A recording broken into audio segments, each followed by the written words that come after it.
And now. This is Live from the Table, the official podcast of New York's world-famous Comedy Cellar, coming at you on Sirius XM 99 Rod Dog and on the Riotcast Podcast Network. Dan Naturman here, coming to you all the way from the island of Aruba, located approximately 20 kilometers north of Venezuela. I'm here on a working vacation. With us, of course, Noam Dworman, the owner of the world-famous Comedy Cellar, Periel Aschenbrand, our producer. We also have with us Joe Machi, Comedy Cellar favorite, and hopefully we'll be all working together soon. Joe is a comedian. He is part of the new wave, the young guns, the Mark Normans, the Sam Morrills. Who else is there? Phil Hanley, etc. That whole new generation that's coming along, and Joe Machi is part of that scene. We have with us Michael J. Stern, 30 years experience as a litigator. He looks young, but he has 30 years experience as a litigator, 25 years as a federal prosecutor for the U.S. Department of Justice, 3 years as an assistant DA, 2 years as defense counsel. It's a lot more about him, and we'll get to discussing that. But before we do, does anybody have any questions about the island of Aruba before we get into Michael J. Stern? I heard that prostitution is legal there. I don't know if it's legal or decriminalized or just people look the other way. But right now, given the situation with COVID, I don't know. Business is down, needless to say. As it is with comedy. But if it's not legal, it's tolerated. All right. Like Joe, you. Have you been down here with Aruba Ray? What's that? I'm asking Joe Machi if he's been here. No, I've not been to Aruba. You have no interest in performing on the Aruba Ray show? No. A lot of your friends have been down here. Mark Norman will be here, I believe, and Chris DiStefano as well. A lot of comedians look at it as a vacation, but I don't know. I don't want to take a vacation. I want to keep working. So, well, let's. I want to bring in Mr. Stern, but I do want to say we can talk about it later after he's gone. That Joe has. I don't know if this is the case here, but Joe has a lot of anxiety about things. I mean, I've known him about decisions, going places, things like that. So maybe we could discuss that later because Dan also sweats a lot of things.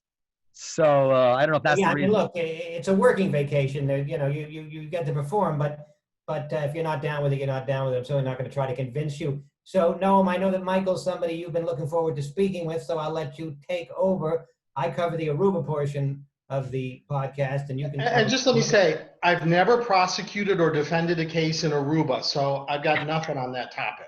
Well, Aruba is a Dutch, I believe it's a Dutch, I don't know if a colony is the right word or a protectorate or whatever, but so I don't know whether Dutch law would apply.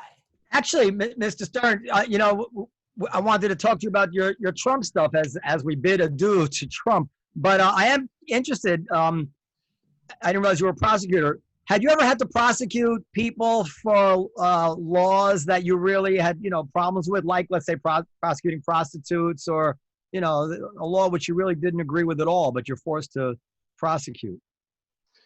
Yeah, when I was a DA, a baby DA, many, many decades ago, I did prosecute a nuisance case related to prostitution, but it was more than just prostitution. There was a lot of other illegal activity going on. There were drug deals going on. There were needles being left in residential neighborhoods. And so I was comfortable doing that. I don't know if I would have been completely comfortable prosecuting exclusively a prostitution case. But fortunately, most of the cases, if not all of them, that I prosecuted, I felt very strongly about. I must say once again, Michael, I guess I'll call you Michael. Would that be the most appropriate thing?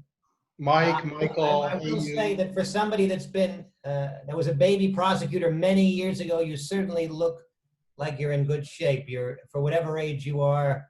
I'm almost 60, but I'm loving this show already. You're almost 60? Are you kidding me? No. That's amazing. That is unbelievable. I would have said you were younger than Joe Machi. When can I come back, and do I get the same compliment next time? Yeah. Well, unless you age significantly next time. I will try not to. If you look the same, you'll get roughly the same compliments. Anyway, there's a special place in hell for people who, in my opinion, who've sent people to jail for crimes that that they commit themselves, like all the people who gone to jail for marijuana, or what was it, Elliot Spitzer, who was prosecuting prostitutes, like ramping up prosecution of prostitutes while he himself was calling high-class call girls. It takes a special kind of person to do such horrible things. I agree with you. I agree with you on the hypocrisy there. But unless eating huge amounts of chocolate cake and chocolate chip cookies and ice cream is a crime, I think I'm good on that front. All right. What is the choice that you have as a prosecutor? You're given a case to prosecute. You have the option of saying, well, I can't prosecute this case because I do the same thing. Is that an option? Well, you would then be admitting to committing a crime to the head prosecutor. So my guess is that doesn't happen a lot. But yeah, I mean, you could do that if you wanted. I think that there could have been instances in which I would have been put in that situation. I'm fortunate that I wasn't. But I think certainly people have smoked marijuana who have prosecuted marijuana cases. That's my guess. That's what first comes to mind as a circumstance like that. And prostitution case. People have had prostitutes. What should a DA do when presented with a case, a marijuana case, let's say, and he's a marijuana user? What morally, in a perfect moral universe, what should that prosecutor do? If it were me, I would probably go to my supervisor and say, I don't feel comfortable prosecuting this case. And then there would be a discussion that would ensue that would potentially get the prosecutor in trouble. But, certainly at the federal level, all of us go through extensive background checks. And so any type of prior drug use that we've had should come up when the FBI does a background check.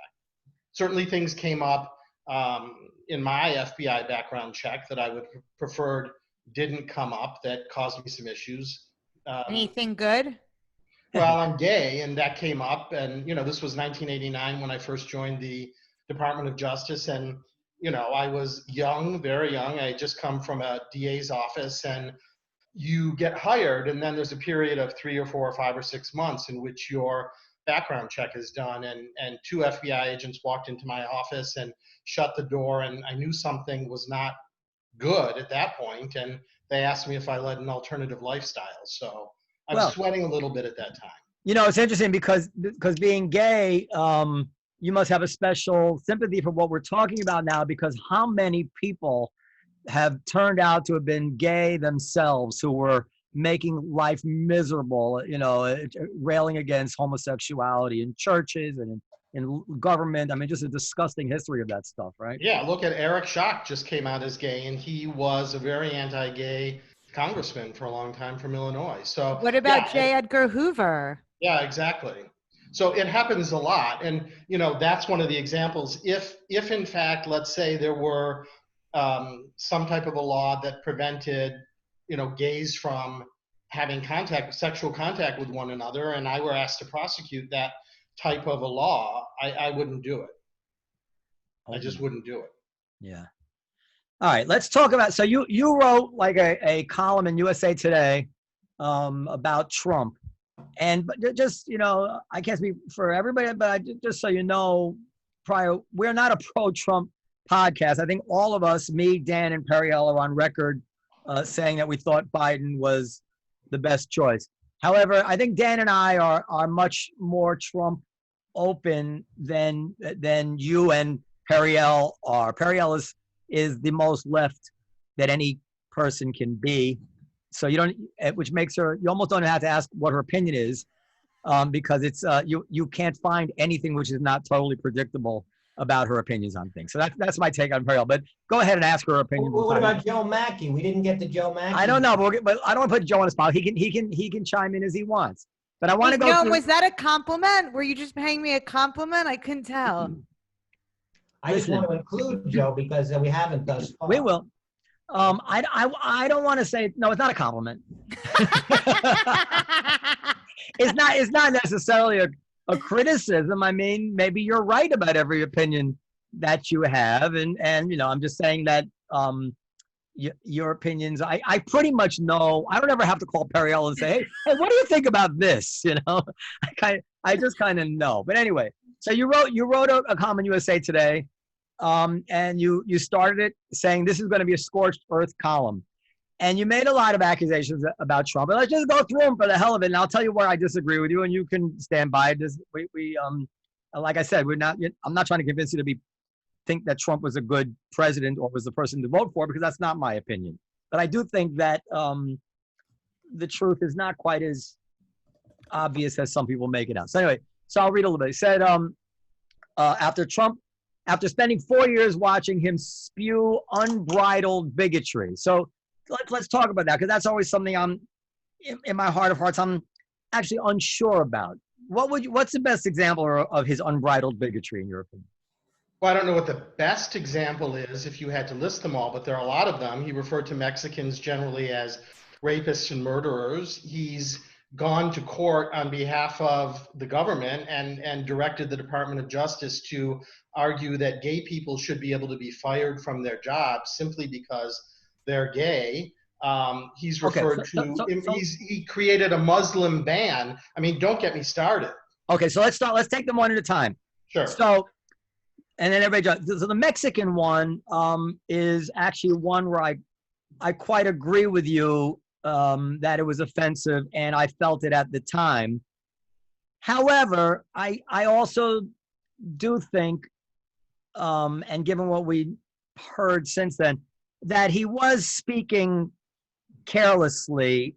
He was, you know, there was an important case in the news at the time of someone who had crossed over the border a number of times and came in to commit murder.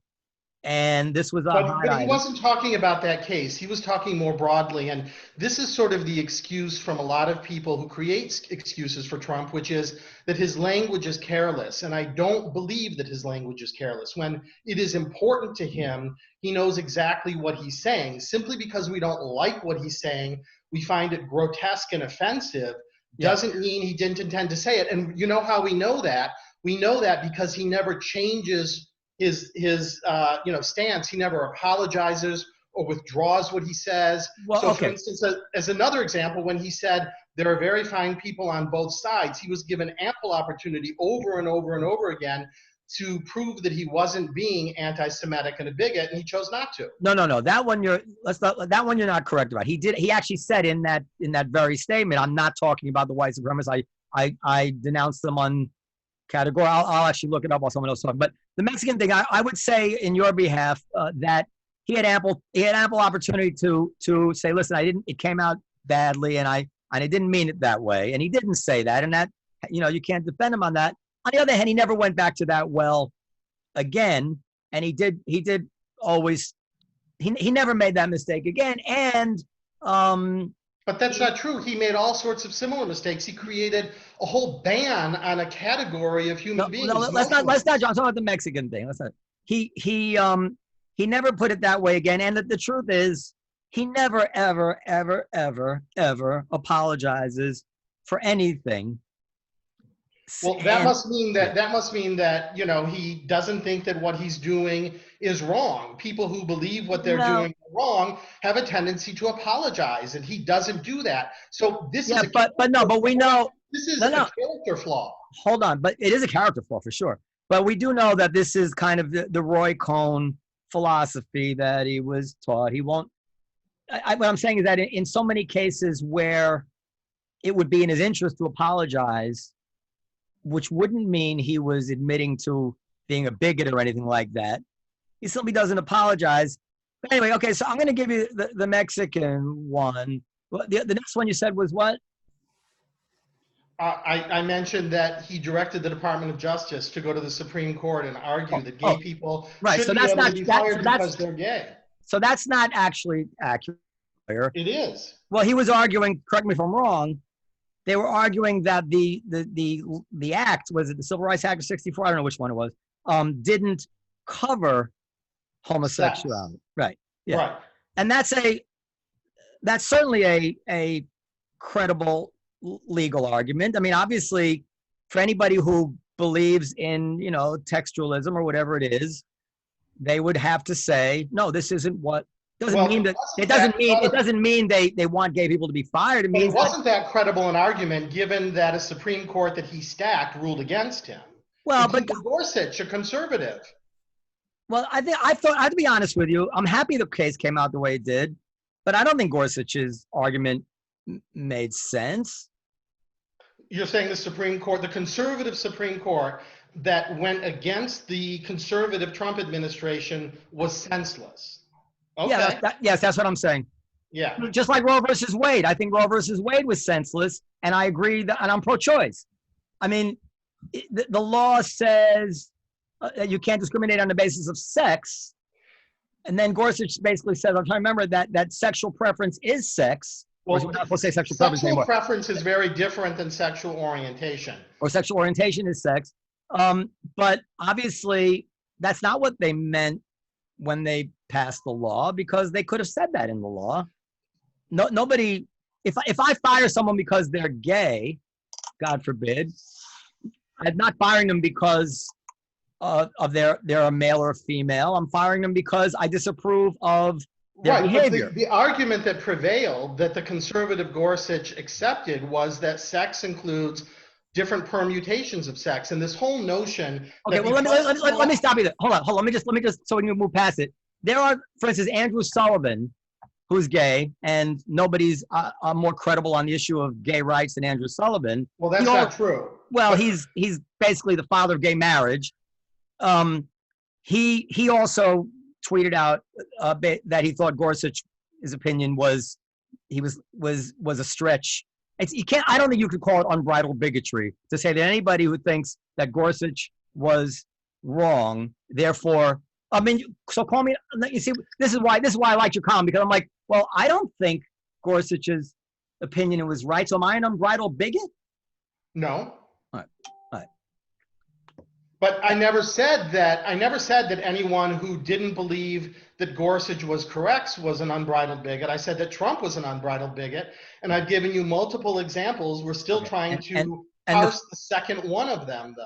No, I'm saying I'm kind of giving you the first one, but I don't fully. But I'm going to give you 51%. I mean, I wouldn't want to have to go to court and defend the charges of bigotry. What about excluding all transgender from military when they had been in the military working just fine? Yeah, I agree with you on that one. The Muslim one. I'm 2.5 for 3 so far. Yeah, I think the Muslim one. Can I add one? No, let me handle the third, and I'm going to bow out for a while. The Muslim one, we know what she thinks. The Muslim one, I happen to have had 3 conversations with Arabic people in the last month, all 3 who told me they agreed with the so-called Muslim ban, the travel ban. One of them is extremely pro, anti, I don't want to say pro-Muslim. He's extremely to the left in politics. And he's like, no, he said, you'd be amazed at how many Arabic people support this travel ban, because we are scared the way other people are of the chaos in these countries. And he says something interesting. He says, and we know better than the American public, we understand better than the American public understand how bullshit background checks are and screening is from certain parts of the world. So, of course these were countries identified by the Obama administration. But go ahead. I'm trying to put nuance on all this. I'm not trying to rehabilitate Trump into Barack Obama. So go ahead, Periel. There's always going to be some mechanism by which you can shave off the sharp edge and make it appear a little bit more blunt. But when you stand back and you look at the object, you've still got a sledgehammer. And the sledgehammer from Trump is that he has a tremendous amount of racism and bigotry that not only does he personally believe, but that he tries to implement into law. Yeah, but I'm going to let Joe talk, and then I want to go on. Go ahead, Joe. Oh, it's important to note it only covers 12% of the world's Muslims, and it also included North Korea, which isn't an Islamic nation. Yeah, and I mean, Don't you think it's curious that the Muslim ban did not include any of the countries where he has financial interest? Well, I don't. I Saudi don't. Arabia, you mean? Like Saudi Arabia, you can probably trust a background check more than you do in Yemen. I think that was what the reasoning that went into it. But I mean, that's. Listen, I don't object to stronger and more stringent and effective background checks. That's never been something that I would say. And in fact, I wrote a column, I think it was also for USA Today, that got me in trouble with some people on the left, in which I said, every government, every nation has the right to decide who it's going to let into its borders. But those decisions, at least in the United States, should not be made on things like religion, race, It sexuality. wasn't made on religion. Things like that. But I have no problem, and I support the idea that we should make every effort that we can stringently to avoid letting people into the country who we think are going to harm Americans or American interests. Well, the notion that you should not have religious restrictions on immigration sounds about right, although a religion is an ideology, and isn't an ideology fair game?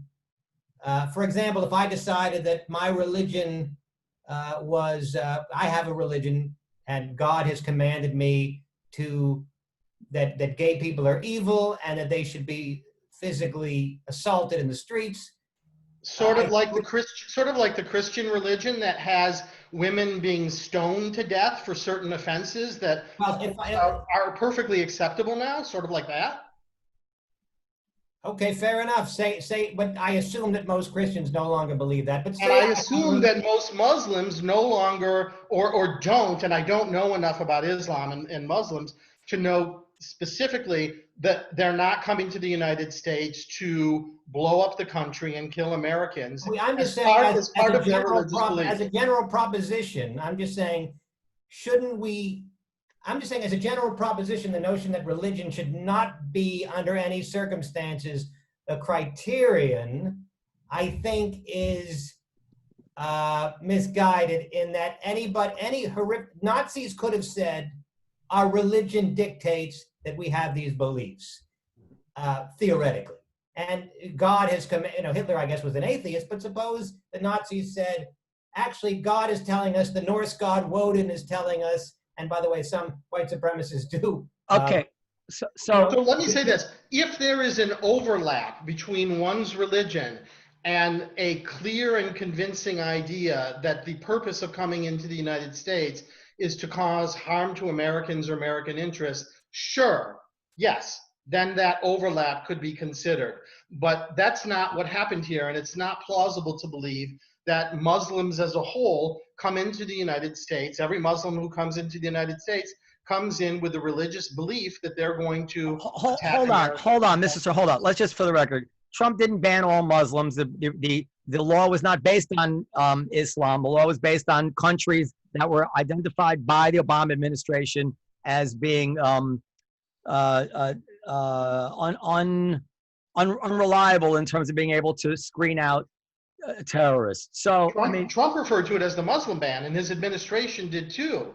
And other countries like Saudi Arabia, who are apparently responsible for 9/11, were not banned. Hold on, I don't know that Trump referred to it as the Muslim ban, but I just want to put some things in the record just if you're listening. So Trump on Mexico, this is what he said.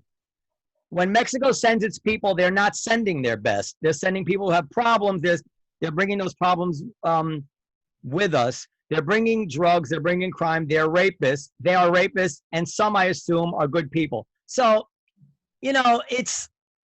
What happened to the murderers? Well, so that's what this is. I'm reading it verbatim. It doesn't. I guess either this quote is inaccurate or he didn't say murderers. I'm reading it. I'm not. Or maybe it was something else in the same speech or a similar speech. Go ahead. And I mean, that's that. I just read the quote.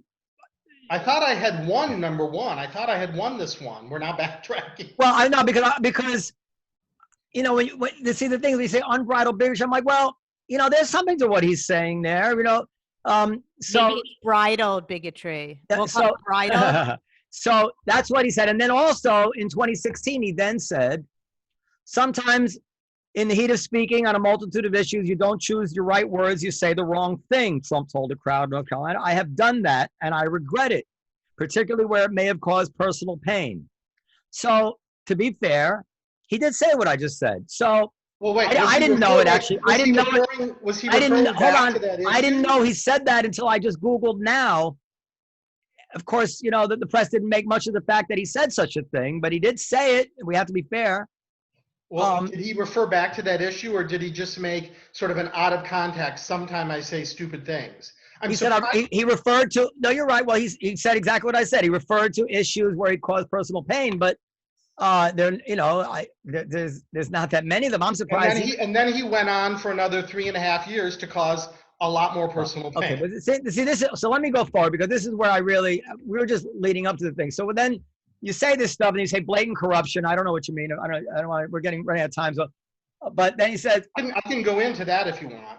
If you can do it quick without, you know, like what's the most blatant corruption? I don't know, maybe the thing that he got impeached for, trying to use American money in order to help his reelection campaign in 2020 by contacting the Ukraine and essentially saying, I won't give you this financial amount of hundreds of millions of dollars that's been set for you unless you find fabricated dirt on my political opponent, Joe Biden. Yeah, but he actually didn't.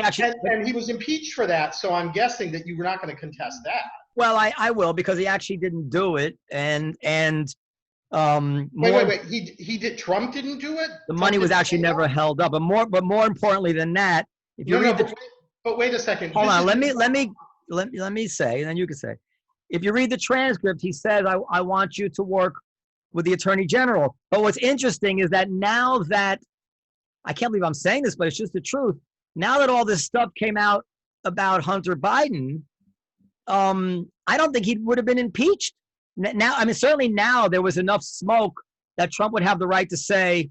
You've completely moved into a separate issue. But no, it's the exact same issue. If we had known in 2019 or whenever it was, that there was an email where it says we're going to keep 10% for the big man, and that somebody was on record saying the big man was Joe Biden, certainly nobody at that point can say Trump was not within his rights to ask Ukraine to find out what's going on here. You know, I mean, they couldn't impeach him for that.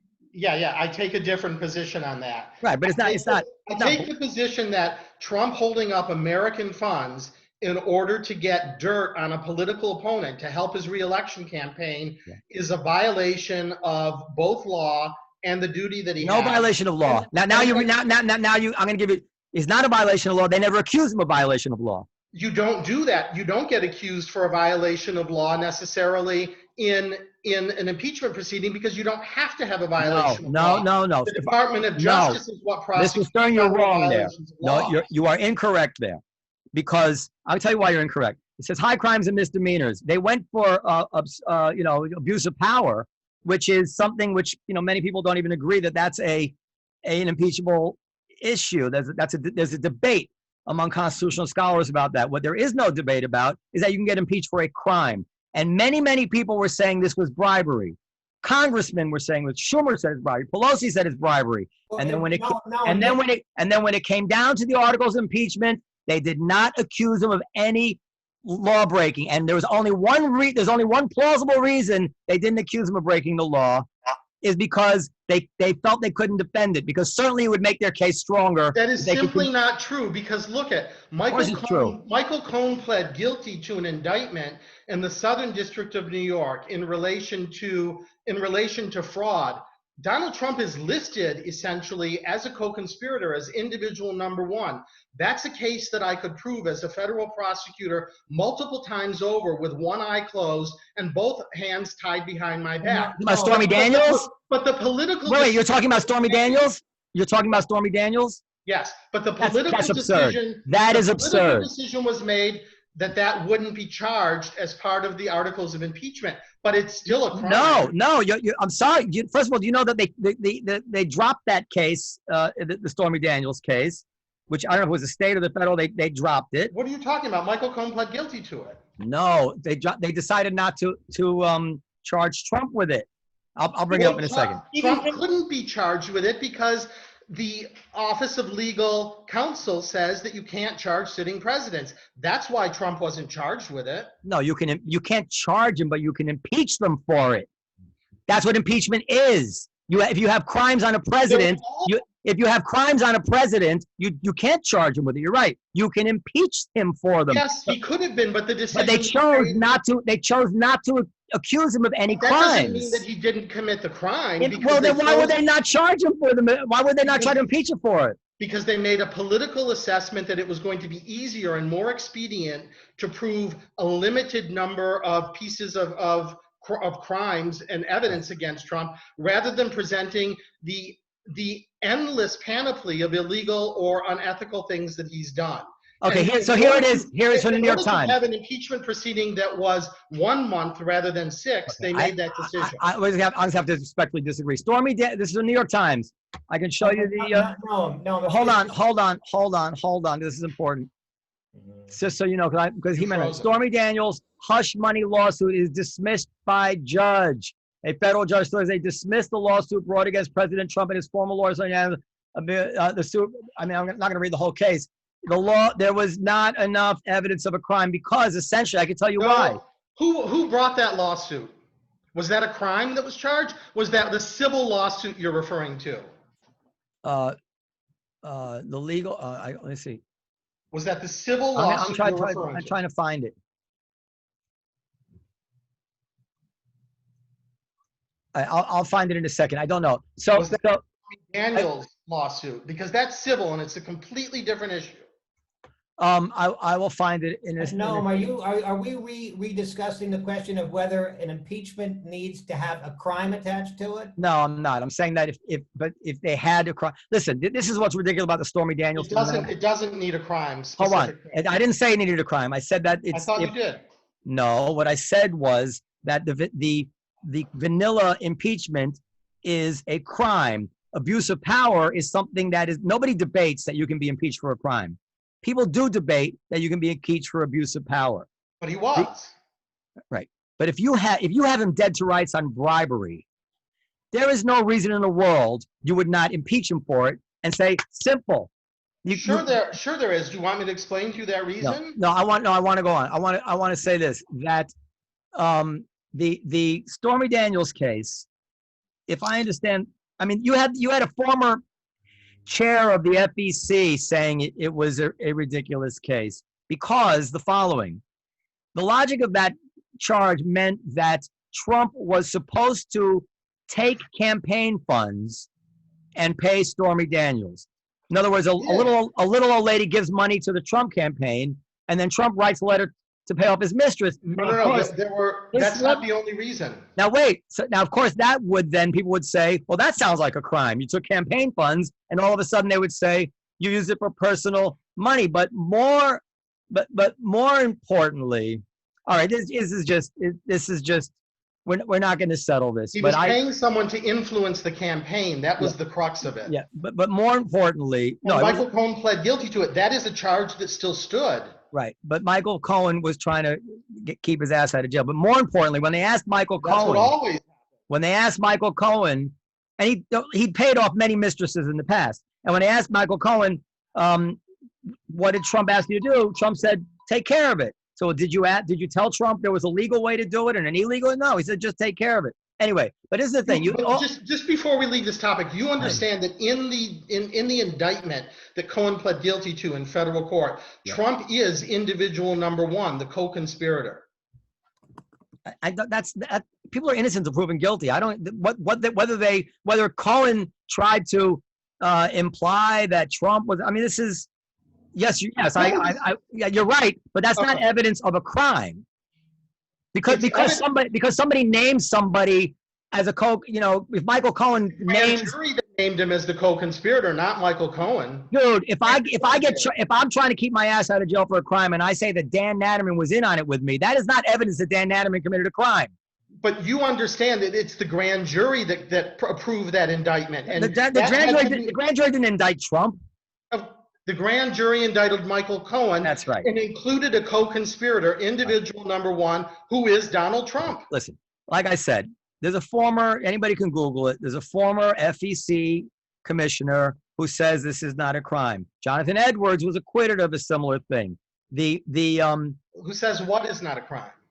that says that, Who that says the thing that Michael Cohen pled guilty to in federal court and was sentenced to is not a crime? yes, he says that Trump paying that Trump paying Stormy Daniels is a personal expense, just like Trump capping his teeth in order to look better on camera, just like Trump painting his house to look better for the electorate, just like anything that a candidate does to look better is a personal expense. He's being extorted.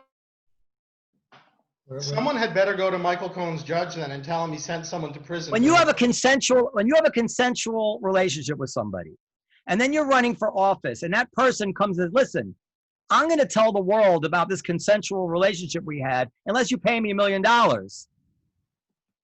That's a personal expense.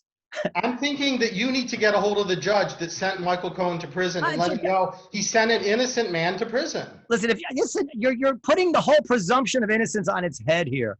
No, I'm not. No, Michael Cohen may have committed a crime. I don't know what Michael. Anyway, listen, but this is where it gets interesting in your thing. We got so bogged down here, and this is where I really want to say, and where I actually have. So he said, my best friend just called in disgust, say he did not recognize the country. Unfortunately, I do. It is the same country that built itself largely on the backs of slaves who had their most basic human rights stolen and whose descendants, more than 150 years after emancipation, still carry the weight of the chains that held them down. Now, this is where I thought you crossed the line into something that actually disturbed me. The first part didn't disturb me because these are all reasonable people can differ issues. But what you seem to be saying there, I know quite a few Trump supporters. And what you seem to be saying there is that the only reason they could think that Trump was a better person than Biden was because somehow they are, adjacent to slaveholders.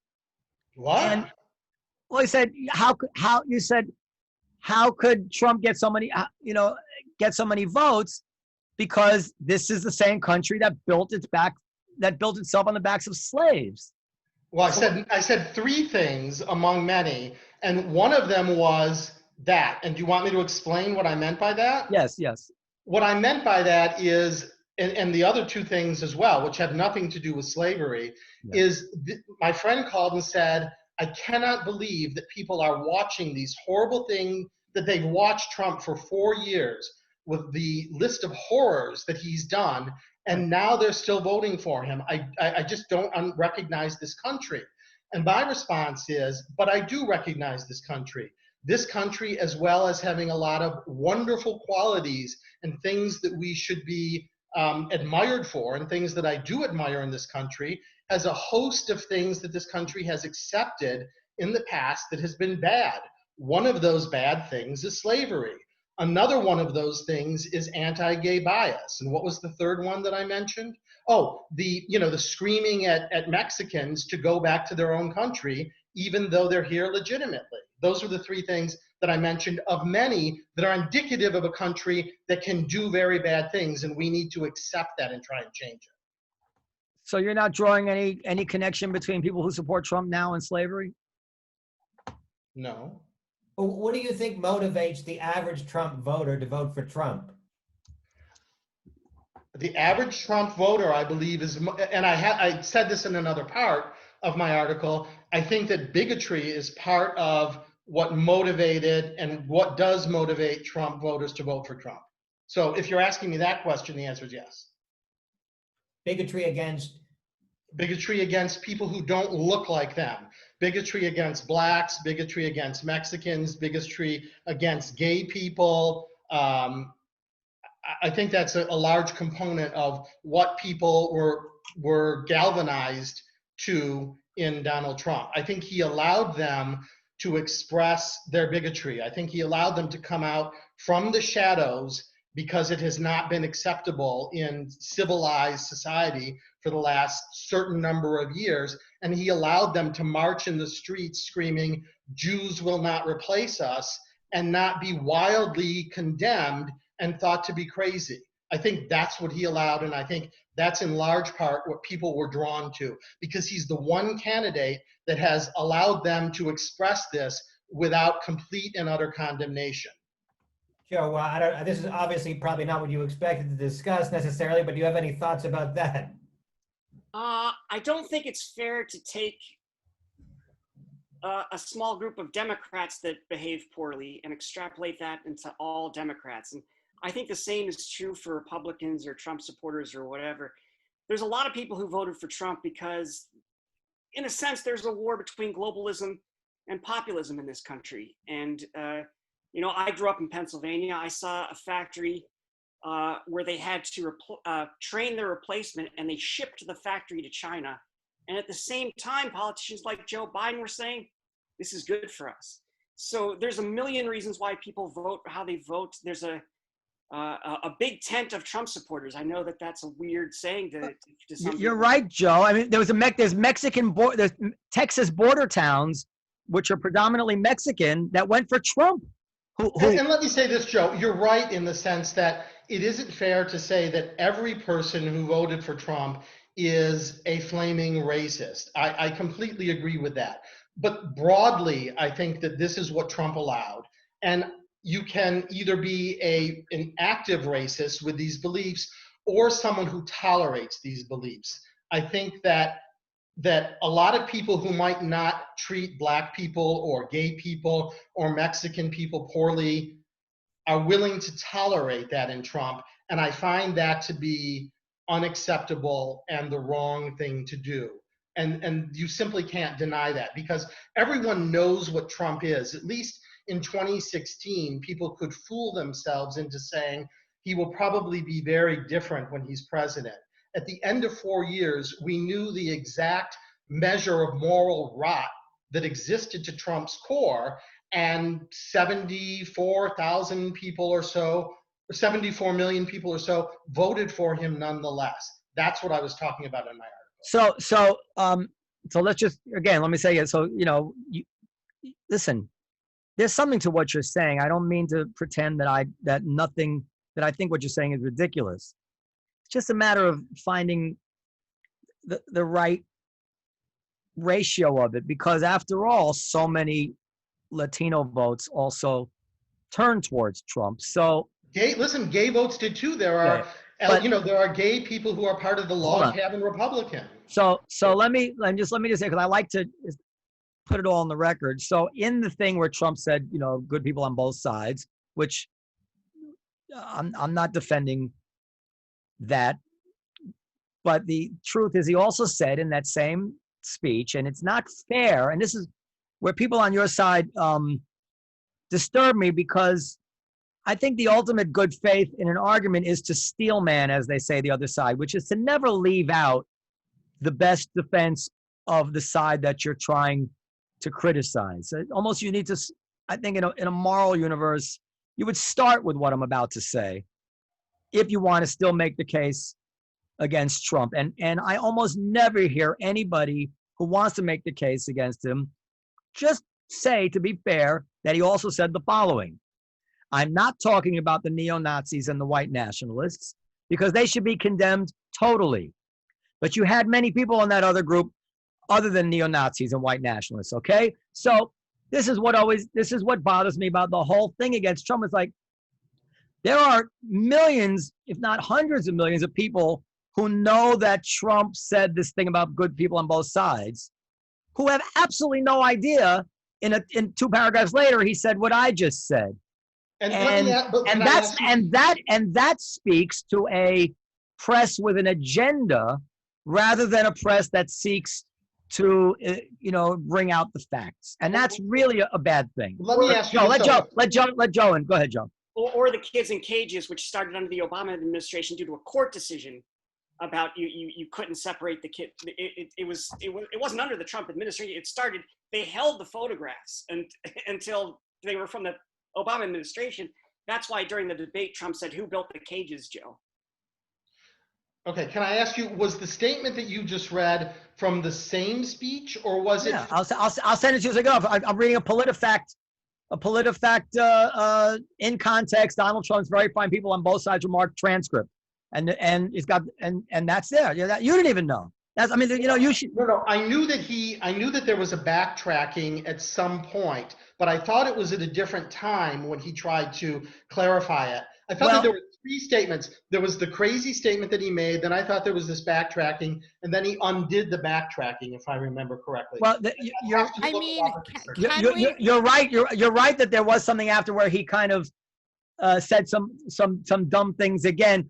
Again, listen, this is my point, and I think it's something maybe we can even all agree on. I'm not telling you you have to think that Trump didn't say anything. I'm not even telling you you have to say that Trump doesn't support white nationalists.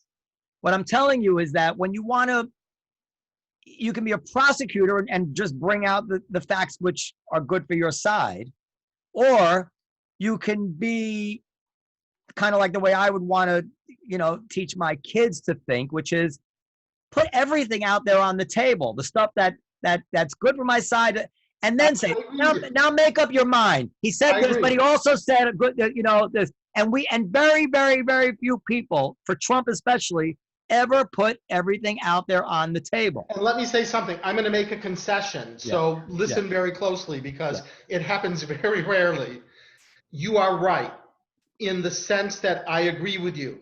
I think that if there are other things that reflect on what's said that we're condemning, it's appropriate to look at those other things, and we shouldn't hide those other things and ignore them.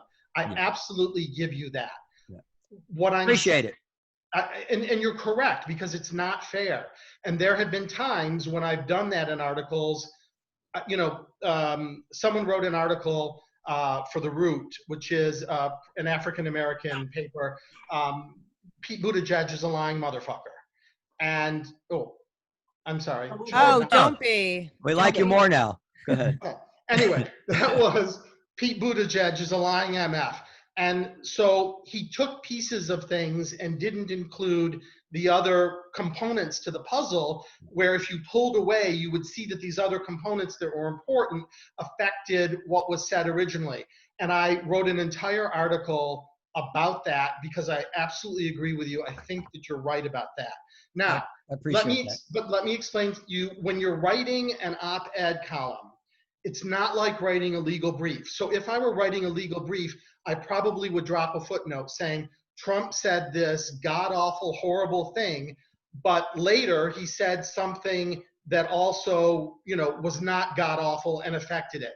You don't do that as part of an op-ed. Normally I'm given 900 words, and I'm always making my editor pull her hair out and, getting us to 1,200 words when I shouldn't be. So you just don't do that. I mean, as an op-ed writer, you have a particular idea that you're going for. It doesn't mean that you're dishonest in what you're presenting, but you don't footnote everything that may cut against your idea in the smallest quantity. Okay, fair enough. Because listen, I hope we can get you on again, because we gotta.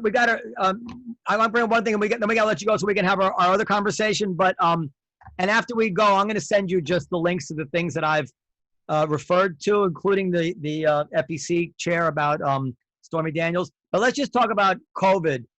You had said that I have it here. Essentially, you without having to go back and get the quote, that that Trump was responsible for. I don't know. How would you characterize what your feeling is about Trump on COVID and responsible for the deaths and stuff? So here's sort of what you're saying. I don't blame Trump for the advent of COVID. I don't think Trump had anything to do with creating COVID. No, his policy. But what I do think is that his policy has been a failed policy in reacting to COVID. Lethal mismanagement of a pandemic. That's what you wrote. Yes. And so I am very comfortable saying, and I think most rational people are, that Trump botched the response to COVID. Not that he created it, not even that he could have potentially stopped it from coming to the United States, but the raging epidemic that is claiming 3,000 people a day, killing 3,000 people a day, and infecting 200,000 people a day in the United States is largely due to Trump's. So let me tell you now. Listen, we've been very critical of Trump on this show about COVID. We were early calls for lockdowns, and we were way ahead of the curve on masks. So you're not speaking to any kind of COVID. And I called Alex Berenson a charlatan. So you're not speaking to any kind of COVID deniers here. But here is where I have trouble, in good faith, agreeing with you.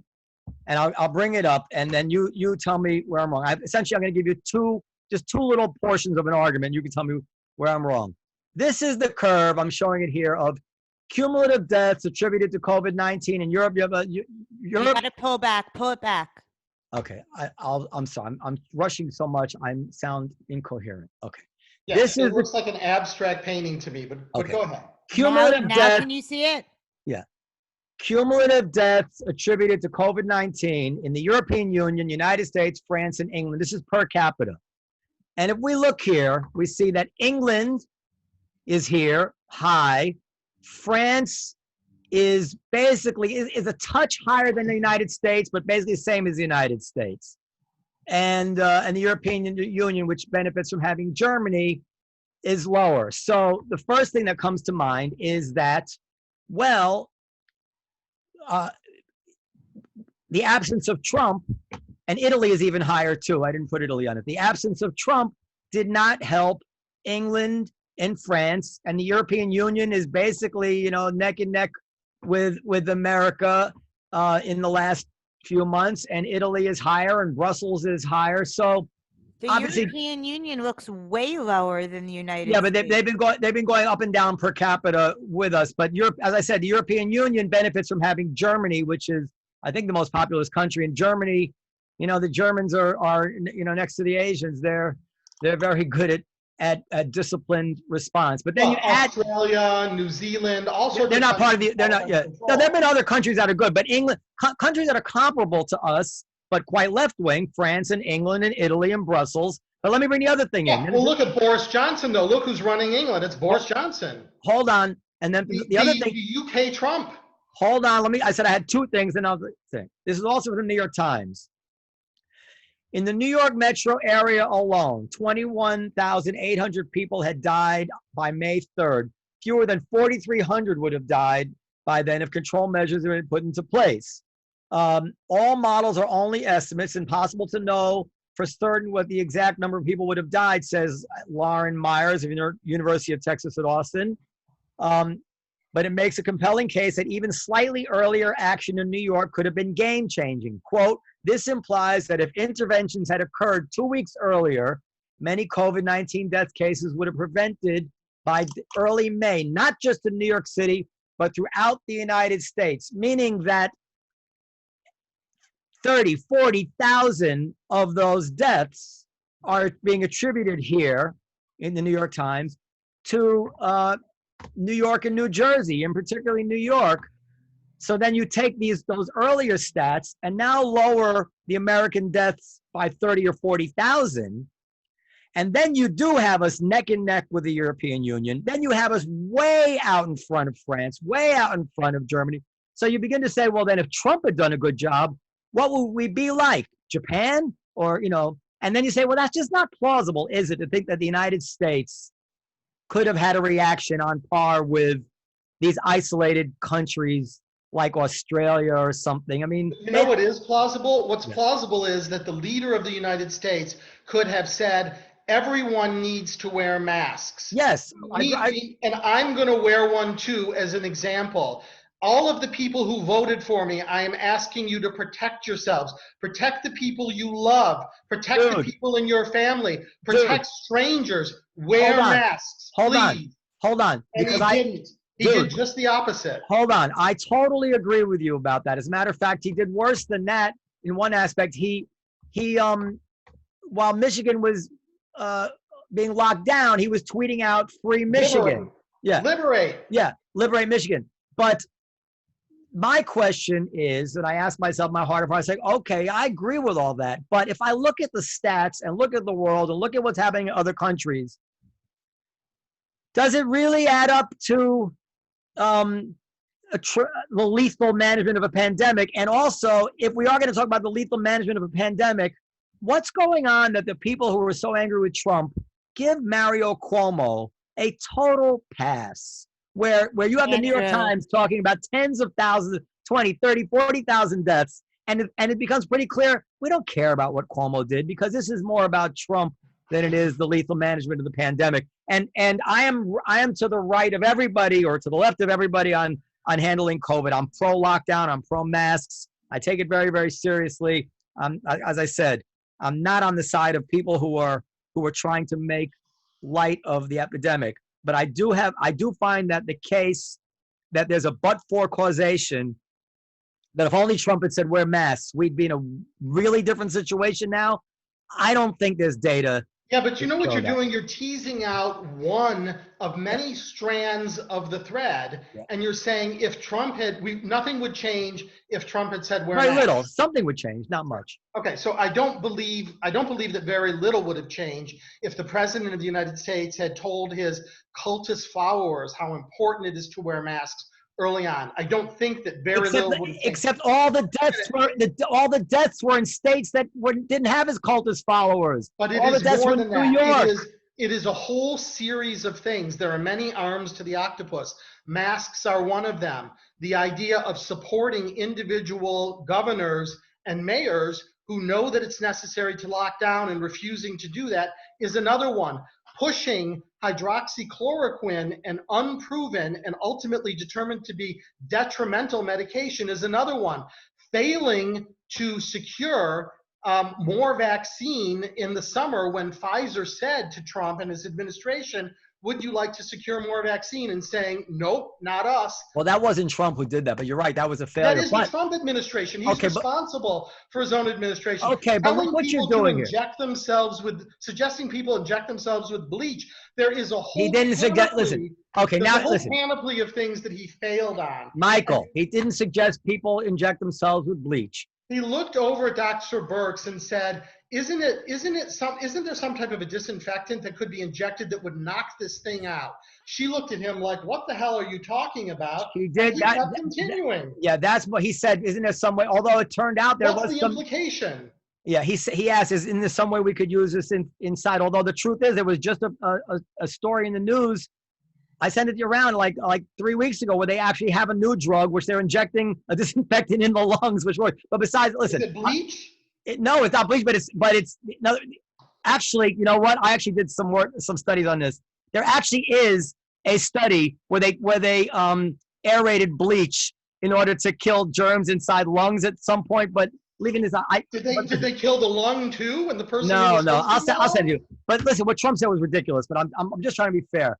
Anyway, what I'm saying is that it isn't an individual thing. You have to look at the broader failure. And when you look at the broader failure, but there's down, left, and right, there's a lot of failure to be had by But there's something you're doing here which is really interesting. So you're bringing up that Trump that somebody screwed up buying some extra doses, and we don't know the whole story on that. But it doesn't, Well, the New York Times reported the story. I'm not creating it. No, I'm not saying you make it. I'm saying we don't know the whole story of who dropped the ball, why they dropped the ball. Maybe given the facts they knew at the time, it was. I don't know. Maybe it was because Trump hired Scott Atlas, the discredited radiologist, not a virologist, to run the COVID task force team, and Scott Atlas got on television and said it's a good thing to get infected by COVID.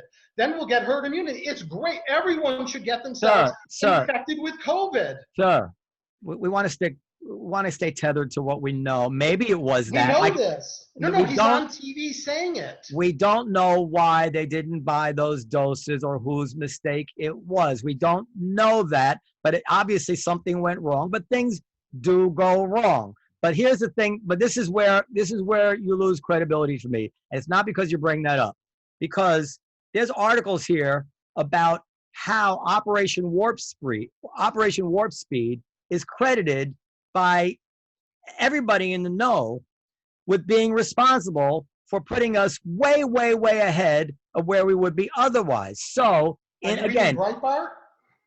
No, this is the Canadian Broadcasting Company. No doubt Operation Warp Speed is a huge success, says Ting Long Dai, associate professor at Johns Hopkins University. You can like or hate Trump administration, but no doubt it's a huge success. Jesse Goodman, the former chief scientist of the U.S. Food and Drug Administration, agreed. The U.S. government deserves tremendous credit for the high priority placed on Operation Warp Speed. It does for the Moderna Hold on. vaccine. This The is a bright Pfizer spot. vaccine, This is, let me Pfizer read was it. not, the first vaccine, Pfizer, was not funded by Operation Yeah, Warp but, Speed. but this, I read it. This is, The distribution of it was. this is a bright spot in the pandemic response. I mean, the rest of it has been dismal, said Goodman, but Operation Warp Speed is not. And then there's actually articles out there, you can see them, which said that Pfizer, although they didn't take the money, still benefited from the infrastructure of Operation Warp Speed. The point is this: you can cherry pick something that went wrong, but if you don't want to also give the devil his due, say, you know what? Imagine if you had the article that said that somebody suggested Operation Warp Speed and Trump turned it down. You would certainly run with that article. Got a second concession coming your way. So Okay. stop talking for a minute, and I'll give you my second concession.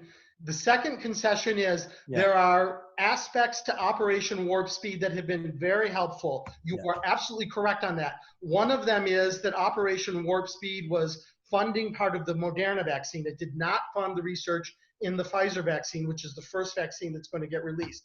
The other thing is that Operation Warp Speed allegedly created an infrastructure that's going to allow for a better distribution. So I will give you that. I never said, and I will Michael, not. you're killing me Why? with his concessions to you. Yeah, Because he's an intellectually honest guy. I think that we need, given the two concessions, I think we need to end this when we do with, again, how much younger I look than 60, because that will be reasonable compensation for the concessions. But I never said that everything that happened under Trump is bad. That I will not say I that. said that. No, I was the one who said that. Well, most of the things that happened under Trump are bad. Most of the things are horrific. And with respect to how the pandemic progressed in the United States, Trump deserves a lot of the blame. Okay, That doesn't mean he deserves all the blame. We're gonna wrap it up. You should be a guest on our show again, because I think you're tough, you're smart, and you're the kind of person I can disagree with in a pleasant way. And you agree with me. And you agree with him. The most important part, yeah. And I do want to send you. I do want to make email contact with you and send you some things, but I just want to reiterate that it's not that I think everything you say about Trump is out to lunch. I just would not place my dial in the red quite in the bright red as you do. I would put it somewhere more in the middle. I think that a lot of these things have nuance, and I also. Yeah, I'm in blood red. You're right. Yeah, I discount certain things in the, just because I feel like Trump is a blowhard. But anyway, I think. But wait a minute. This is an important point. Yeah. People have for years made that concession to him. This notion that he's sort of this innocuous, unimportant, non-malignant type of entity because there's a lot of puffery and ridiculousness that goes on around him, neglects to hold him accountable for the many, many horrific things that are not just him being a blowhard, but are him being really evil in many substantial ways. Yeah, I'm not gonna. I'm gonna let that stand, even though I wouldn't say he was innocuous, but anyway. All right. Anything else you want to take up with this very tough adversary we got here? No, I love him though.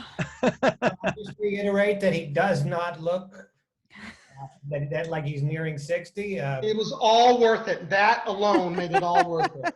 I assume you hear that a fair amount. He's also got muscle. I'm looking at a picture of him on his Twitter profile. He's also jacked. He's got huge biceps. Listen, the thing that I'm most upset about now, and this is a joke, so please, people, do not write me, is that this is one of the very first times in the last 9 months I've worn anything other than sweats. I have existed in sweats for 9 months. But the thing that makes me most unhappy is that when I put on these jeans after 9 months of not wearing them, I discovered that someone has been breaking into my house when I'm out at the grocery store and taking all of my jeans in 2 inches. I don't know how this happened, but yes, I look decent in that picture. I'm not sure if I still look decent in real life. Oh, here it is. This is from biospace.com, but it's covered other places. Inexpensive nasal spray prevents COVID-19 infection in ferrets.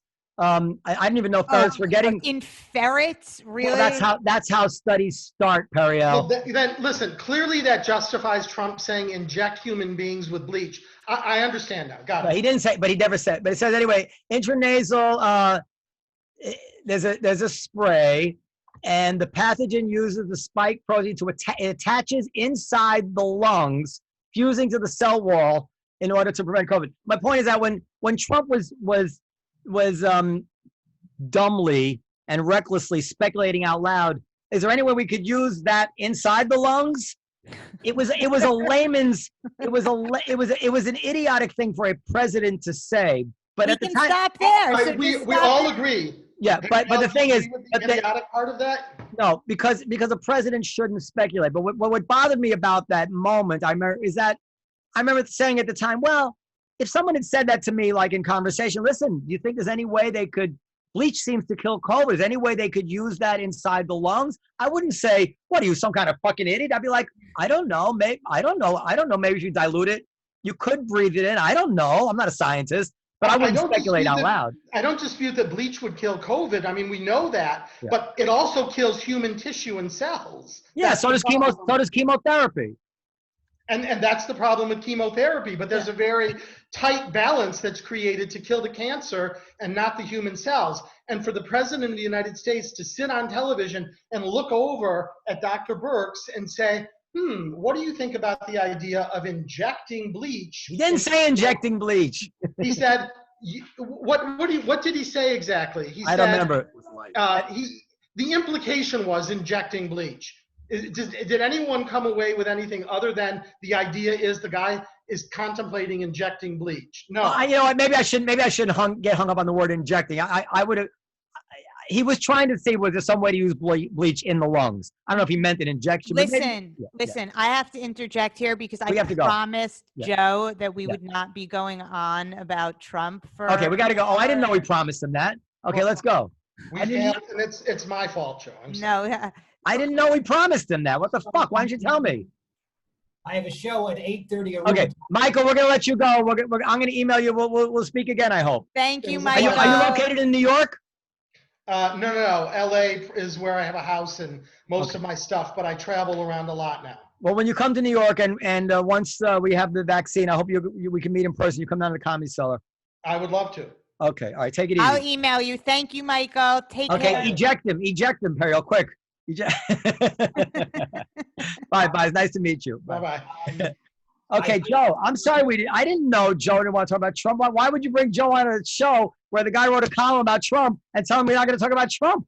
Oh, I didn't know who it was. And it's not, she didn't promise me. I was just like, oh God, this again. I said we weren't going to talk about it for the whole time, and you made a liar out of me. Well, we talk about this guy wrote a column on Trump. All right, go ahead. That's it. Anyway. That's it. Hopefully that's it for Trump. We can be done with Trump. I have a show at 8. It's 8:10 now in Aruba. 7:10 on the East Coast of the United States. I have a show at 8:30 Aruba time. Okay, so let's get to it. What's up with Joe Machi? I'm doing some road work. To speak to the last conversation about the COVID, a lot of the judicial power to create these lockdowns comes from Jacobson versus Massachusetts. And that was from the turn of the last century. It was a smallpox vaccination case, and it was in Boston. And if I'm wrong, I'm sorry about that. But smallpox was killing about 17% of the people in Boston. COVID is consensus killing less than 1% of the people who get it. Some say a significant amount less. One thing he pointed out in his article, and I don't think it's really fair to bring it up without him being here, honestly. But you might as well. It's okay. It's okay. And it's a notion I get a lot, where it's like a lot of people don't think COVID is real, and it's not that. It's that we question whether the government has the authority to continue these lockdowns. And he's in California, a state that's never allowed indoor dining, and they're having a spike. And the University of Oxford published a study that said maybe masks aren't that effective. So the idea that people say follow the science or you're not following the science is kind of stupid to me, because it's like saying, well, when they said don't wear a mask, I didn't. And when they said wear a mask, I did. And that's what I've been doing. I've been going and getting the COVID tests. I think it's real. I think it's dangerous, especially for certain vulnerable populations. If you have comorbidities like diabetes, or you're overweight, or you're over 65. And I think we should be taking it seriously. But at the same time, I don't believe the Constitution went out the window. So I'm doing some real work. I'm respecting the rules of the local municipalities. Isn't it amazing that comedians of all people make more sense, talk more clearly? Well, it's tough. Than 90% of the intellectuals I hear out there. We got Joe Machi. Who knew Joe Machi?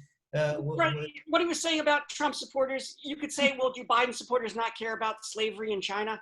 It's not fair to label people all or nothing on one thing, based on one thing, when there's a multifaceted approach. Like, is it fair that people are committing suicide? Is it fair that they're missing their heart stress tests? It's a very complicated issue, and COVID is definitely real. I'm not denying that. It's just much, much bigger than red state, blue state, Republican, Democrat. It gets frustrating to me that people, and I understand he's right. He's got a limited amount, and you don't become an op-ed writer by being in the middle. You become an op-ed writer, you get readers by having a strong opinion one way or the other. A corollary to that, you don't get millions of podcast listeners by being nuanced.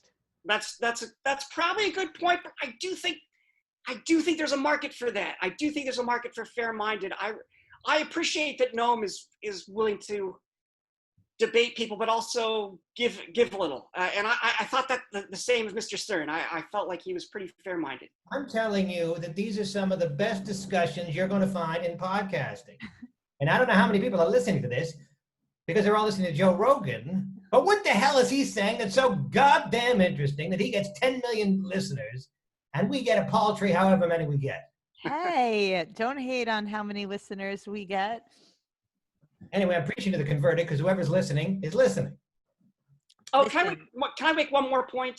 Yeah, of course. That's why you're here. Make more than one more point. He talked about the polls a little bit, and the day before the election, I made a tweet that I regret because I was seeing a lot of pundits say the polls are right this time, and their justification for it was look at all the other polls that agree. And I spelled rationale wrong. I left off the E, so I said the rational.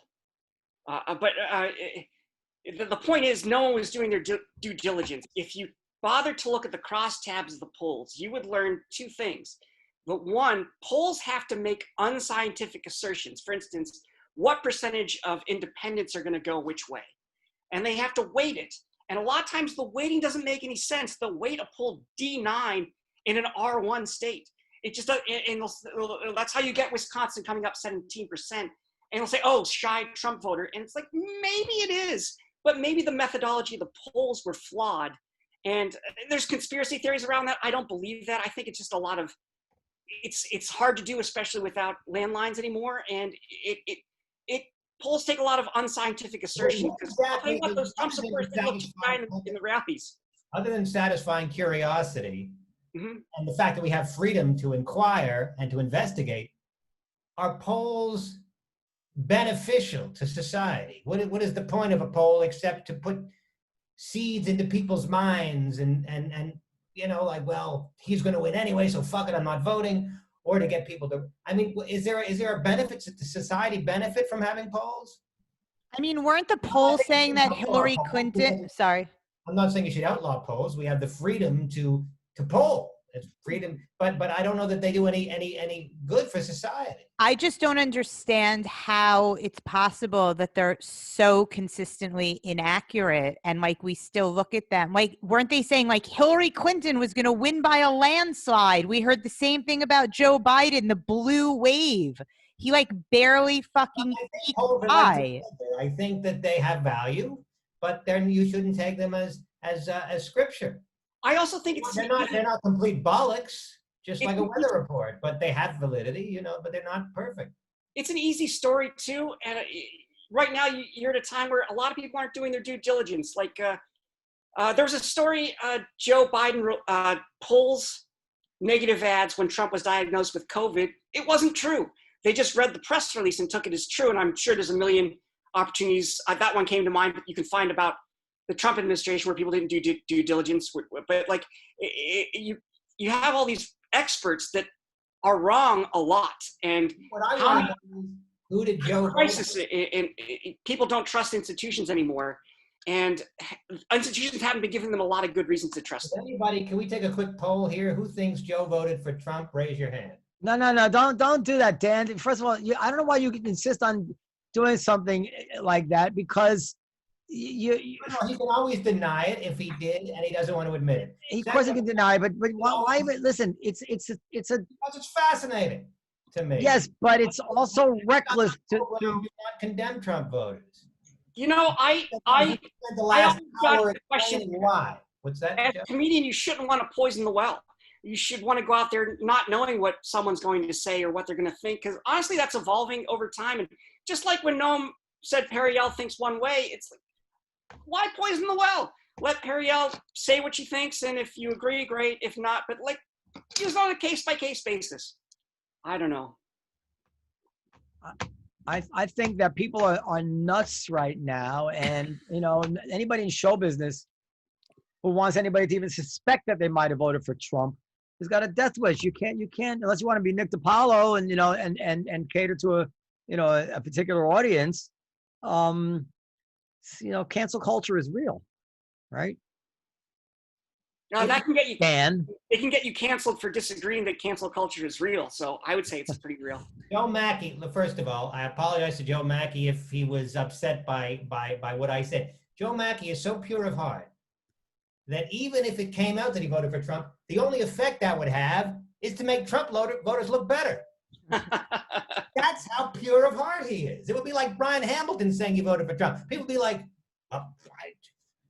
I don't Maybe think Trump's not that bad after all. Yeah, I also don't think I'm that pure of heart. that's the level We're, of credibility we're that we comedians, we're talk about. scoundrels, we're narcissists. We think people should listen to us talk.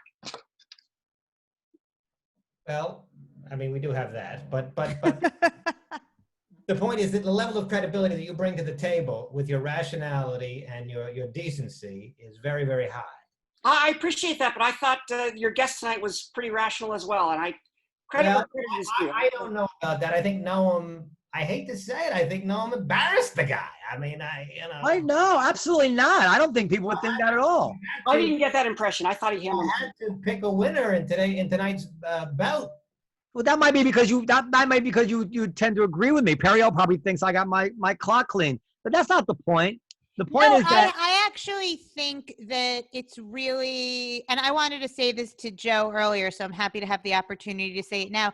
I actually think it's really nice and really important to be able to have these kinds of conversations. Because I think that it's easy to, go railing against something and just say, this is all one way or this is all the other way. But the truth is, and, everybody knows how I feel about Trump, but I do think it's important to be able to have like these conversations. And I think that the country would be in a much better place if One point I wanted to make when he said that Trump voters, even if they're not racist, are okay with Trump's racism. And he made that point. One counterpoint I wanted to make is it ever okay to vote for somebody who is racist, assuming Trump was racist? Is that ever okay? Are there ever other considerations that are so overwhelming that racism is preferable? Is racism preferable to mass unemployment, to communism? I mean, I'm not saying that this was. that's a tough question. I would say that somebody who has a racial agenda has to be disqualified. Someone who's seeking office in order to take action against a group of people based on their immutable characteristics because of his personal resentments of those people, bigoted resentments of those people. Yeah, I mean, you couldn't find anything more damaging to America. As a matter of fact, during the impeachment arguments, I remember thinking that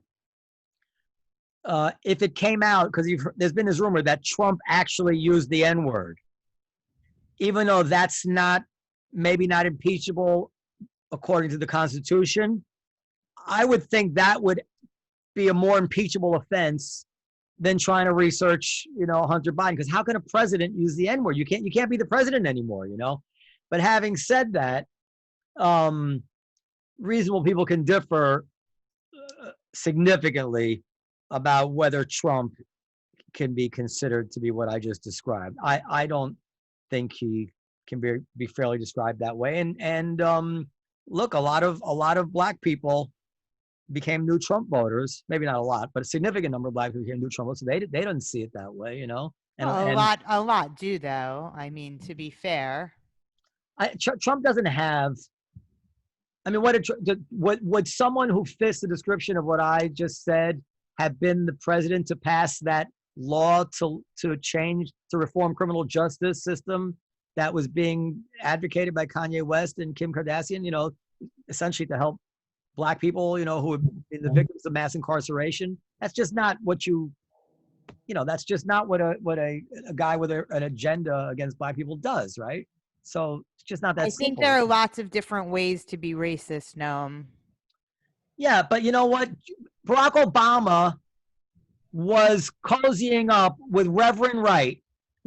These things are not. I mean, yes, they have very much to do with each other, because if we're gonna have a standard, let's have a standard. So Barack Obama had this friend, Reverend Wright, who was who called Farrakhan a great man, who said that Farrakhan spoke the truth, who forget about the goddamn America, who was pro-Hamas, had all kinds of anti-Semitic stuff. And Obama recently, when he was interviewed about Reverend Wright, says, well, he was taken out of context. Now, there's nothing in Trump's past to rival Obama's relationship with Reverend Wright. And he disassociated himself with him in 2008, but now he's revisionist. Now Obama's saying, well, if it had happened now, it was too complicated to explain Reverend Wright. So you tell me that if Trump had a mentor, not just someone who he played political footsie with, someone he dedicated his book to, someone who named the book after one of their phrases, someone he chose to baptize his children. Go ahead, Joe, you want to say something? The media sat on the picture of them together as well till after. Obama and Farrakhan, that's right. The Los Angeles Times had the picture. So if you want to tell me that Obama would have been treated by that same standard you put, then fine, then I'm all for it. But it's not the case. It's not the fucking case. And there's nothing in Trump's association to rival the closeness that Obama had with a known anti-Semite. Nothing. Come on now. Let's be grown-ups here. I am being a grown-up, and again, I don't think these things are mutually exclusive. I'm not saying anything about Obama's relationship with Farrakhan. Like I said, I think there are lots of different ways to allow, excuse, and enable racism. All right, I don't know. Trump, listen. Dan, Dan is spraying mouth spray. Look at him. He just changed. He looks so handsome. But I'm getting ready for a show. You need good breath for your comedy? Just because I was goofing around, I'm in the mirror. Oh, okay. Checking my look in the mirror. Check my look in the mirror. You look good. Dan, is it so nice to be on stage again? I never liked being on stage. I was in this for the sitcom. I'm not like these young guys like fucking, Mariel, who loves it. He just like he's eating a delicious meal. He's like a foie gras. He loves the stand-up. I was never like that. These young guys, the Mackies, the Hamilton, not the Hamiltons, but the Mackies, the Marils, the Normans, they love it. They love it. I got in it because I saw Seinfeld was making $80 billion a week on a sitcom. I said, I can do this. Anyway, I got to go. If you want to continue. I me, I don't like people doing the show without me. We got to wrap it up, but I just wanted to say that we're not getting full use of Joe Machi. Maybe you come on again next week or something, because I love Joe Machi so much. And Joe Machi was such a reasonable, politically astute individual. We know he's funny, sure. Fine. I'm not great on these shows. I can't seem to interrupt at the right time or get my 2 cents in. I'm just not good at it. I feel like I'm not good at it. I get self-conscious. You're right. You were not good. You were great. Oh, thanks. Well, Joe, you think I'm great? Catch me in Salt Lake City. I'm wearing a mask. Wear your masks. And socially distanced. Mormon to go. This is Joe, you may. Go ahead. Sorry, Dan. Sorry. Go ahead. Anyway, I gotta go. So if you want to go all at once, or should I go? No, you go. We want to talk about you after you, just like you talked about our guest. Joe, where can everybody find you and all your dates? Just joemachi.com, spelled M-A-C-H-I. But I'm not finished. I know. I just wanted to make sure we got that in there. Jesus. I wanted to say that Joe identified, what is it called? The Peter Principle, where like people, the worst rise to the top in an organization. There is something about smart people, being less sure of yourself is often a characteristic of intelligence, because things are not that simple and there's two sides to most issues. And what happens is that people who are shallower and ready just to speak with authority often rise to the top of politics. They get more time in conversations. As Dan was saying before, they're able to attract bigger podcast audiences because there's a market for simplistic red meat. And people like Joe, and also like our friend Coleman Hughes, who was on the Bill Maher show and didn't speak as much as we would have liked him to, suffer from the same thing, which is that they're a little more humble. They're thinking about things rather than just reacting reflexively. And I said, there's more humility to them. So, Also, yes.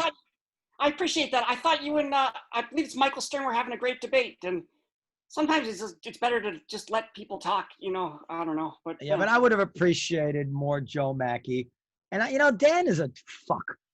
Like, why would Dan? Like, we have a nice guest, so none of us are being obsequious or phony when we say we liked him as a guest. We thought he was smart and was a pleasant debater. Whatever it is. And Dan has to go and say something snotty, for lack of a better word. What's the matter with him? What did he say that was snotty? Like, I think he got embarrassed. Or like shut up, Dan. First of all, it's not true. Second of all, even if it were true, which I really don't think it was, even if it were true, it's not gracious to say that. Someone was a guest on your show. Well, we can edit it out. No, I don't think it's necessary, because I don't think any listener is going to think that way. Just I don't understand him. He does that all the time. It's like the time years ago when he saw me with a really, really hot girl, and he says to me in front of her, he goes, "Does she know how old you are?"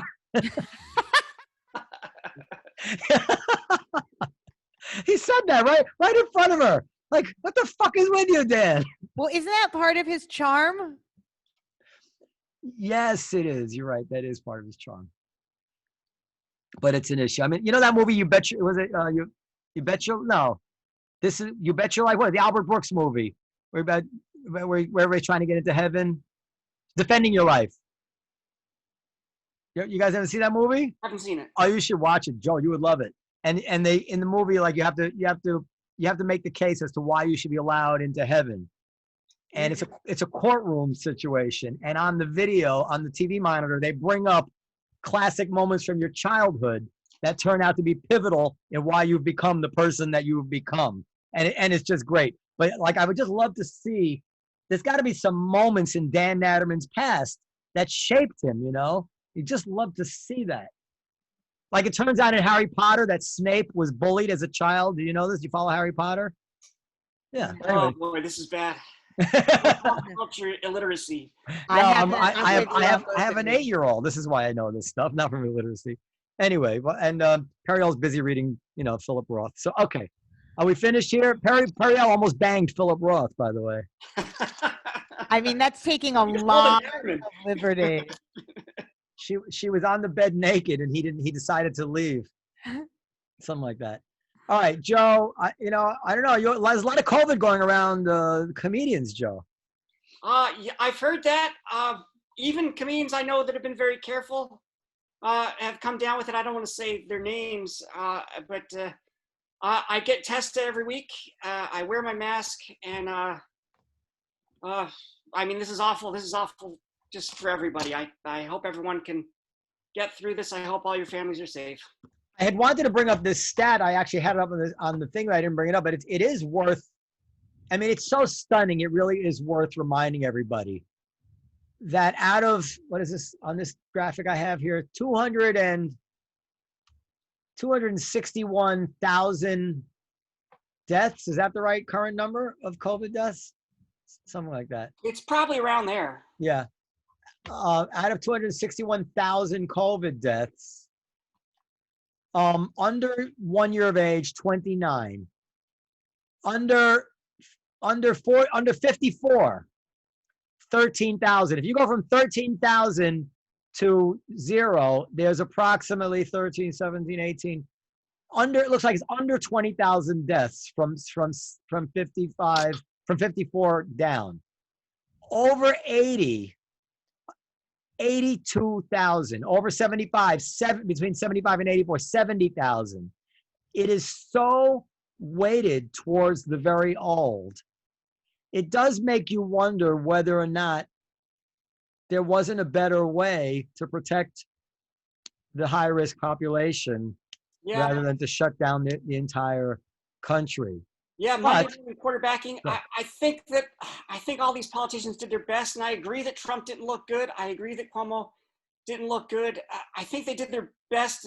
I really didn't appreciate Trump's bombast during the press conferences, but I don't know that that's all to blame. And I think if we had it to do over again, maybe trying to quarantine the vulnerable would have been a better course of action. But I couldn't do their job. They should create nursing homes for these vulnerable people. That's wait a second. Yeah. Yeah, maybe. But on the other hand, you can't just write off everybody over the age of 70 and say, well, so sorry. Right. You can't do that. And it's interesting. The people who seem to be implying that, and there are many people who do seem to imply that, a lot of these people are pro-life. They talk about the sacredness of every life, but they do seem ready kind of to be done with the aged sometime. Maybe that's not fair, but I get that feeling sometimes. Anyway, it'll all be over soon. The biggest outrage is that they're taking so long with these checks that people need, these sustenance. Lord, I mean, this is 9 months, and a third of the business. I think I read a third of the restaurants in New York will never reopen, and it's criminal. I mean, in the Constitution, they're supposed to pay eminent domain. That's right. And if they're saying you can't open your business for public good, to me that sounds like eminent domain. So it doesn't seem right to me. I agree with you 1,000%. People should look at it more as eminent domain. If it's not exactly, it's closer to that than it is. They use the word stimulus all the time. It's not a stimulus. It's not a stimulus. It's a sustenance. They say we're closing that, and therefore we're going to give you some money because we expect you to, survive. I think all the politicians we were just talking about owe us a thanks at the end of this, because they're the ones that didn't have to sacrifice their job or their income. And I guess they did get criticism, and somewhat unfairly, I think, because I do believe they were doing their best. But it seems like the government doesn't have to sacrifice like the rest of us. No, Joe. I think you're absolutely right. I don't know if they had to sacrifice like the rest. I mean, Noam and I were just talking about this. You have these politicians who are, all of these people getting caught doing these things that they're demanding that we don't do. Yeah. And then you see them, getting their hair done, getting their nails done in restaurants. I mean, it's crazy. I've barely left my house in 9 months. I mean, that's a little bit hyperbolic, but not by much. Yeah, these politicians that are out there in restaurants and I mean, Governor fucking Cuomo talking about bringing his mother to his house for Thanksgiving right after he said he was gonna, everybody should stay home for Thanksgiving. These people are despicable. These people are despicable. Was that caught on tape, or was that? Yeah, and then he changed his plans. He said it out loud by accident. Listen, and also, what was the other thing they do? My mind's going, but yeah, they're just hypocrites. And and Pelosi, Bernie Sanders. Your mind is not going. Will you stop saying that? Bernie Sanders said on CNN the other day. He essentially admitted that the Democrats would refuse to go along with the $1.8 trillion bailout prior to the election. Obviously, because they didn't want to give Trump any kind of victory prior to Election Day. And now they're going to have to settle for half that because now all the incentives have flipped. Now the Republicans don't give a shit, and the Democrats want this. But I mean, it's reprehensible that she was playing politics with that. Trump was ready to sign it. That's actually horrible. Horrible. And I'm not saying the Republicans are any better. It's just whatever the incentives are at that particular moment in time. In the month prior to election day, no one was coming together for the good of the people. Like, yeah. In the month prior to election day, the incentives were such that the Democrats were worried about giving Trump anything he could brag about. And of course, their number one priority is to stay in business, just like my number one priority is to stay in business. And staying in business means re-election. So that's it. Anyway, all right, Joe Machi. It's nice to see you, Joe. You too. I hope you two are hanging in there. It was great to see you. Yeah, It's really nice to see you. We're gonna be okay. Okay, good night, everybody. And you can email us, Noam, where? Podcast@comedycellar.com. And happy Hanukkah, everybody. Hanukkah starts tomorrow night. Oh, happy Hanukkah. Happy Hanukkah. And email us your questions, concerns, dreams, hopes, ideas. Actually, Joe, Friday night I had the pleasure of being invited to Periel's house for Hanukkah dinner. Mm-hmm. And I don't want to go. Well, first of all, you better clarify that for everybody who's listening. That sounds like we're like, casually having get-togethers. Oh no, Periel and I, this is the only family we socialize with because we're all in lockdown.